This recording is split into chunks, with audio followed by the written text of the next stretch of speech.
Last turn के ऊपर हमने इक्वेशन नंबर 25 जो एच डैश एफ आई की वैल्यू थी वो जी आई और इंटीग्रेशन 1 के बराबर हमने कहा इक्वेशन नंबर 25 का।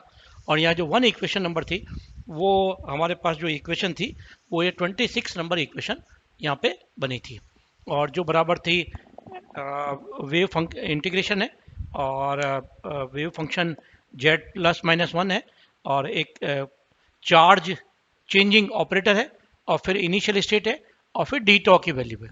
ये हमारे पास वैल्यू है। अब हम इन सब चीज़ों को है ना हम आगे इक्वेशन में सब्सटीट्यूट कर दें।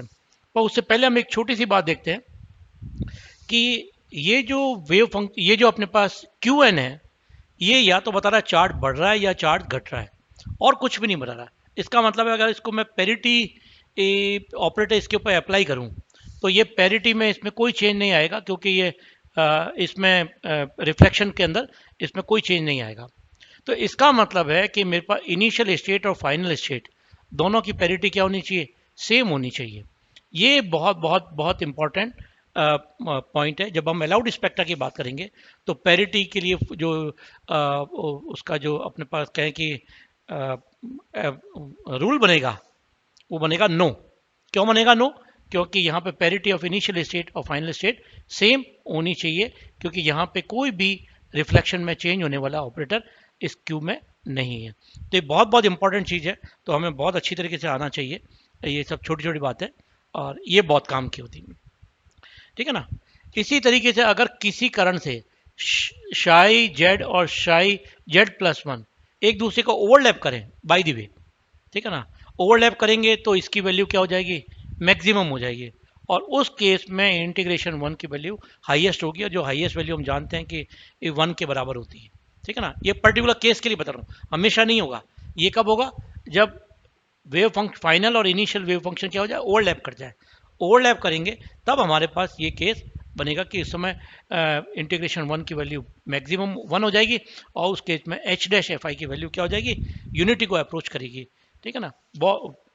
इंटीग्रेशन वन की वैल्यू यूनिटी को अप्रोच करेगी। अदरवाइज हमारे पास इसी तरीके से एक काम चलता रहेगा। ठीक है ना। तो अब हम ये जो सारी चीज़ें हैं हमारी, ठीक है ना, वो हम अपनी इक्वेशन जो पीछे जो 17 नंबर इक्वेशन आई थी मैं उसमें सब्सटीट्यूट करता हूँ और 17 नंबर में रखने के बाद में हमारे पास क्या रिजल्ट आता है उसको हम चेक करते हैं। ठीक है ना। और वहाँ से हम आगे बढ़ेंगे और कुछ जब भी साइंटिस्ट लोग काम करते हैं तो एक्चुअल में क्या होता है कि वैज्ञानिक जो प्ले करते हैं वो कुछ डायमेंशन लेस क्वांटिटियों से प्ले करते हैं। ठीक है ना। तो हम भी जैसे कहीं मोमेंटम आ रहा है, कहीं एनर्जी आ रही है, तो हम इनको सबको डायमेंशन लेस क्वांटिटीज़ के अंदर लेके आ जाएंगे जिससे कि काम करना क्या हो जाता है, बहुत आसान हो जाता है। ठीक है ना। तो हमारे पास अगर मैं 17 नंबर इक्वेशन में रखूँ इसको तो मेरे पास आ जाएगा N E D E equal to, वहाँ पे शायद मेरे पास था 1/2 पाई क्यूब था, एच क्रॉस की पावर 7 था और सी की पावर 5 था। ठीक है ना। अब था एच डैश का स्क्वायर तो ये बन जाएगा जी स्क्वायर और इंटीग्रेशन वन का होल स्क्वायर। ठीक है ना। ये अपने पास आ जाएगा। इसके अलावा मेरे पास वहाँ पे आ जाएगा, इसका मॉड होगा, ध्यान रखना मॉड का, और फिर था पी और फिर था ई और फिर ई जीरो माइनस ई का होल स्क्वायर और डी ई। ये इक्वेशन अपने पास फाइनली वहाँ पर बनती थी। तो मैं इस इक्वेशन को कहता हूँ 27 नंबर इक्वेशन, 27 नंबर इक्वेशन। अगर हम 27 नंबर इक्वेशन को स्टडी करें, शायद ये ऊपर का पोर्शन आ नहीं रहा होगा तो मैं एक बार मैं उसको रिकलेक्ट करता हूँ। ये अपने पास अब आ गया 27 नंबर को, तो ये कांस्टेंट क्वांटिटी है। वेव फंक्शन आने के बाद में ये भी एक कांस्टेंट क्वांटिटी हो जाएगी। इसका मतलब एन की वैल्यू इसके और इसके ऊपर डिपेंड नहीं करेगी, वो इसके ऊपर डिपेंड करेगी। बहुत ध्यान से ध्यान रखना है। अपने पास जो स्टैटिस्टिकल फैक्टर है पी ई जीरो माइनस ई का होल स्क्वायर डी ई, इसके ऊपर वैल्यू डिपेंड करेगी किसकी, एन ई डी की। बाकी ये सब कांस्टेंट क्वांटिटी बन जाएगी। तो हमारा बेसिकली इसको मैं पूरे को कांस्टेंट क्वांटिटी मान सकता हूँ और इसके साथ में प्ले करेंगे और प्ले करके हम कुछ चीज़ों को निकालेंगे। मैंने अभी आपको बताया कि मैं कुछ डायमेंशन लेस क्वांटिटी के साथ में प्ले करूँगा और उससे काम करके करना आसान हो जाता है। ठीक है ना। हम जानते हैं कि m जो है वो रेस्ट मास ऑफ इलेक्ट्रॉन है। तो हम कुछ नए पैरामीटर एज्यूम कर रहे हैं, ठीक है ना। मैं एप्सिलॉन बराबर मान रहा हूँ E upon M C square, ठीक है ना। इसी तरीके से एक मान रहा हूँ eta is equal to P upon M C, और एक मान लेता हूँ मैं ई एप्सिलॉन जीरो, ये बन जाएगा E zero upon M C square. ये मेरे पास इक्वेशन नंबर तीनों मिलके क्या बन जाएंगे, 28 नंबर इक्वेशन आ जाएंगी, और इनके साथ में मैं काम करूंगा। इसको मैं छोटा सा और काम में ले लेता हूँ, क्योंकि मेरे पास डी है, तो इसको जब मैं डिफ्रेंशिएट करूंगा तो मेरे पास डी एप्सिलॉन बराबर बन जाएगा D E upon M C square, या मैं कह दूं कि डी ई बराबर कितना हो जाएगा, M C square D epsilon हो जाएगा, ठीक है ना। इन चीज़ों को मैं रख करके यहाँ पे रखता हूँ और देखता हूँ कि मेरे पास इक्वेशन क्या बन जाती है, ठीक है ना। जैसे ही मैं इनको काम में लूँगा तो मेरे पास एक छोटी चीज़ का और ध्यान रखना है कि इन्हीं से मैनिपुलेट करके मैं ये लिख सकता हूँ eta square is equal to epsilon square minus one. एक ये छोटी सी कंडीशन आ जाएगी। अपन इसको चेक करना चाहें तो बड़े आसानी से कर सकते हैं। देखो हमारे को पता है कि ई स्क्वायर बराबर कितना होता है, पी स्क्वायर सी square plus M square C की पावर 4। इसमें इससे डिवाइड कर दो, इस पूरी इक्वेशन को किससे डिवाइड कर दो, एम स्क्वायर सी की पावर 4 से, तो क्या बन जाएगा, E square upon M square C की पावर 4 बराबर पी स्क्वायर सी स्क्वायर एम स्क्वायर सी की पावर 4 प्लस 1। ये सी स्क्वायर कैंसिल हो जाएगा, यहाँ पे हो जाएगा मेरे पास 2 आ जाएगा, ये आ जाएगा, ठीक है ना। तो मेरे पास क्या हो गया, ये हो जाएगा E upon M C square का होल स्क्वायर, और ये क्या हो जाएगा, पी अपॉन एम सी का होल स्क्वायर। और इस वन को मैं इधर ले आऊंगा, इसकी जगह क्या लगा सकता हूँ मैं, ईटा स्क्वायर, इसकी जगह क्या लगा सकता हूँ, एप्सिलॉन स्क्वायर, और ये यहाँ पे आने पे आ जाएगा 1। तो ये मेरे पास काम आ जाएगा, ठीक है ना। ये मेरे को रिप्लेस करेगा यहाँ पर इससे, ठीक है ना। तो इसलिए मैं यहाँ पे इसकी जगह काम करूंगा, ठीक है ना। तो मैं P की जगह रखूंगा ईटा एम सी, ई की जगह रखूंगा एप्सिलॉन एम सी स्क्वायर, और ये सब चीज़ें रखूंगा। और तो मैं इक्वेशन 28, 29 और 30 अगर मैं कह दूं, ठीक है ना, तो 28, 29 और 30 को कहाँ पुट कर दें, पुट इन 27। क्या आ जाएगा, आराम से करना है क्योंकि ये सब चीज़ें काम की हैं। ये इज इक्वल टू, देखिए जो पहले वाली टर्म है वो उसको मैं एज इट इज लिख रहा हूँ, 2 पाई क्यूब एच क्रॉस की पावर 7 सी की पावर 5 जी स्क्वायर ऐसा का ऐसा है इंटीग्रेशन 1 का मॉड का स्क्वायर ऐसा का ऐसा पी, पी की जगह क्या लिख दूं, एम सी ईटा, ठीक है ना। ई की जगह क्या लिख दूं, एम सी स्क्वायर एप्सिलॉन, ठीक है ना। इसमें क्या कर दूं, इसकी जगह मैं लिख दूं एप्सिलॉन जीरो माइनस एप्सिलॉन का whole square upon M square C की पावर 4, और डी ई की जगह क्या लिख दूं, M C square D epsilon. ये मेरे पास वैल्यू आ गए। अब इसको सिंप्लीफाई कर लेते हैं, क्या हो गया, ये M C square M C square M C square से कैंसिल आउट हो गया, यहाँ पे मेरे पास ये टर्म बच गई, ठीक है ना, ये टर्म बच गई। तो मेरे पास क्या हो गया, ये मैं आगे कर देता हूँ और इनको आगे लेके आ जाता हूँ, ठीक है ना। कभी भी गलती हो तो इसको किसी भी स्टेज पर हम ठीक कर लेंगे, कहीं इसमें कोई परेशानी की बात नहीं है, ठीक है ना। और इसको कभी भी हम काम में ले लेंगे, ठीक है ना। कहीं गलती लगती है तो आप एक छोटा सा देखो, गलती हो गई, ये नीचे की जगह ऊपर आना चाहिए, ठीक है ना। मैंने अभी काम कर रहा था तो छोटा सा ध्यान आ गया कि ये हो जाएगा एम स्क्वायर सी की पावर 4, नीचे ना आकर के ऊपर, तो कटेगा नहीं, कटेगा नहीं तो क्या होगा, ये यहीं पे रहेगा, ठीक है ना। तो मेरे पास क्या हो गया, अब देखें क्या बच गया, सी एक ये रहा, दो ये रहा, ठीक है ना, और दो और दो चार हो गया, पाँच हो गया, पाँच और चार नौ, नौ आ गया, तो सी की पावर क्या हो गया, और 4 ऊपर रह गया, तो सी की पावर तो 4 ऊपर आ गया, और एम कितना हो जाएगा, एक दो, दो चार और एक 5, और एम की पावर हो गया 5 अपॉन कितना रह गया, 2 पाई की पावर क्यूब और एच क्रॉस की पावर 7, और ये जी स्क्वायर है ही है, इंटीग्रेशन मेरे पास 1 है, और इसका मॉड ले लें, इसका होल स्क्वायर हो जाएगा। अब मेरे पास यहाँ पे रह गया eta epsilon, epsilon zero minus epsilon का होल स्क्वायर डी एप्सिलॉन। ये इक्वेशन मेरे पास आगे बेसिकली बहुत बहुत काम की है, बहुत इंपॉर्टेंट है, और सारा जो खेल हम अब आगे चलेंगे वो इसी से चलेंगे। तो N epsilon D epsilon equal to कितना हो जाएगा, ये इक्वेशन है,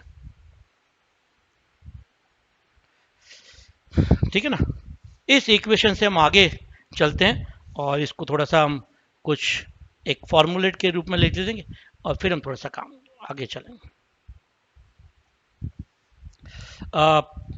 ये क्वांटिटी कांस्टेंट है, ठीक है ना, तो इसको मैं कांस्टेंट लिख देता हूँ, ठीक है ना। और उसके बाद हम आगे देखते हैं कि क्या अपने पास इक्वेशन रह जाती है, ठीक है ना। तो मैं इस इक्वेशन में लिखता हूँ N epsilon D epsilon is equal to, इसको मैं मान लेता हूँ C1 जी स्क्वायर इंटीग्रेशन 1 का होल स्क्वायर, और ये आ गया eta epsilon epsilon 0 minus epsilon का होल स्क्वायर डी एप्सिलॉन। ये इक्वेशन नंबर हो जाएगी 31, ठीक है ना। यहाँ पे जो C1 है, C1 is equal to M की पावर 5 सी की पावर 4 2 पाई क्यूब और h क्रॉस की पावर 7, ये 32 नंबर इक्वेशन कांस्टेंट क्वांटिटी है, ये बन जाएगी, ठीक है ना। अब जो ये इक्वेशन अपने पास 31 इक्वेशन है, मैंने बताया कि ये इसके ऊपर डिपेंड नहीं करेगी, इसके ऊपर डिपेंड नहीं करेगी, ये इस स्टैटिस्टिकल फैक्टर पर डिपेंड करेगी। तो हम कह सकते हैं N epsilon is proportional to कितना होगा, eta epsilon epsilon 0 minus epsilon का होल स्क्वायर। ये इंपॉर्टेंट जो अपने पास डिस्कशन है वो अपने पास सामने आ जाता है। इसकी जगह मैं क्या लिख सकता हूँ, इसकी जगह हमने पहली 30 नंबर में प्रूव कर चुके हैं कि ये जो बराबर होता है वो एप्सिलॉन 0 एप्सिलॉन स्क्वायर -1 के बराबर होता है। तो मैं इसको इक्वल टू करके कर सकता हूँ, इक्वल टू इसके प्रोपोर्शनल टू करके कर सकता हूँ epsilon under root epsilon square -1 और ब्रैकेट में एप्सिलॉन 0 माइनस एप्सिलॉन का होल स्क्वायर। ये इक्वेशन के ऊपर डिपेंड करेगा, जिसको मैं कह रहा हूँ 32 नंबर, 32 क्या 33 नंबर, ठीक है ना। तो ये बहुत बहुत इंपॉर्टेंट जो फॉर्मूला मेरे पास आया है वो इंपॉर्टेंट है। अब हम कुछ केस लेते हैं, ये जनरल केस है, ये 33 नंबर जो है वो जनरल केस है। मान लो एप्सिलॉन की वैल्यू 1 से बहुत ज़्यादा हो। एप्सिलॉन क्या है, एनर्जी है, एनर्जी ऑफ इलेक्ट्रॉन है। अगर ये ज़्यादा है तो 1 को मैं नेग्लेक्ट कर सकता हूँ। उस पर्टिकुलर केस में क्या हो जाएगा, एप्सिलॉन स्क्वायर का अंडर रूट, ये 1 को नेग्लेक्ट कर दिया तो ये क्या बन जाएगा, एप्सिलॉन आ जाएगा। तो उस केस में एन ई किसके बराबर हो जाएगा, उस पर्टिकुलर केस में ध्यान रखना, ठीक है ना। कौन सा केस है अपने पास, केस है epsilon is much much greater than 1, then under root epsilon square -1 is of the order of epsilon, ठीक है ना। देन 33 बिकम्स क्या हो जाएगा, N epsilon is proportional to epsilon square epsilon 0 minus epsilon का होल स्क्वायर। ये condition आ जाएगी, और ये केवल कब है, जब एप्सिलॉन की वैल्यू 1 से बहुत ज़्यादा है तभी वैल्यू है, अदरवाइज वैल्यू नहीं है, ठीक है ना। तो ये बहुत बहुत इंपॉर्टेंट है और ये इक्वेशन है। अगर हम इस इक्वेशन का ग्राफ प्लॉट करें एप्सिलॉन को चेंज करते हुए, तो इनिशियली जैसे जैसे एप्सिलॉन बढ़ेगा एन की वैल्यू बढ़ेगी and it become maximum at a certain point, and जैसे जैसे एप्सिलॉन को और आगे बढ़ाएंगे ये वैल्यू इसको कम करती जाएगी, इसकी वैल्यू कम होने से ग्राफ की वैल्यू कम होने लग जाएगी, और हमारे पास जो ग्राफ की शेप आती है वो इस तरह की आती है जो हमें प्रैक्टिकली मिलता है, ठीक है ना। तो बहुत बहुत इंपॉर्टेंट है, बहुत इक्वेशन काम की है, और जो ये फर्मी प्लॉट है ना, फर्मी थ्योरी भी है, फर्मी प्लॉट भी है, सारा का सारा ये बहुत बड़ा इंपॉर्टेंट है, ठीक है ना। तो इसका अगर हम ग्राफ प्लॉट करें तो हमें इस तरीके से मिलता है। ये बहुत बहुत वैल्यू हमें प्राप्त होती है। तो ये एक्सपेरिमेंटली यहाँ पे तो अपने पास है एन एप्सिलॉन और यहाँ पे एप्सिलॉन एनर्जी के रूप में काम कर रहे हैं। ये जो पॉइंट है ये एंड पॉइंट एनर्जी है, ये वैल्यू, ठीक है ना। तो ये ग्राफिकल जो रिप्रेजेंटेशन है वो बहुत कुछ वैसा ही मिलता है जैसा एक्सपेरिमेंटली हमें ग्राफ प्राप्त होता है। तो यूजुअली साइंस के अंदर हम जो नियमों का विरोध नहीं करें और ऐसी थ्योरी जो कि बिना विरोध करे हुए प्रैक्टिकली और ऑब्जर्व वैल्यू को समझाने का काम कर रही है, उसको हम क्या करते हैं, यूजुअली एक्सेप्ट कर लेते हैं। तो ये अपने पास ये आ गया, ठीक है ना। तो ये बहुत बहुत इंपॉर्टेंट है। सारा का सारा जो इसमें काम में आता है वो इक्वेशन 33 है, और एक कंडीशनल में अपन कह सकते हैं 34 भी इसकी एक पर्टिकुलर केस हो सकता है, ठीक है ना। अब 33 इक्वेशन की एक कमी है। वो कमी क्या है कि इसमें ये इलेक्ट्रॉन, पॉजिट्रॉन और न्यूट्रिनो तीनों के लिए एक ही इक्वेशन देता है, एक ही ग्राफ देता है, जबकि हमें पता है कि तीनों डिफरेंट डिफरेंट पार्टिकल हैं, अलग अलग इक्वेशन है, उनके स्पेक्ट्रा भी अलग अलग होते हैं।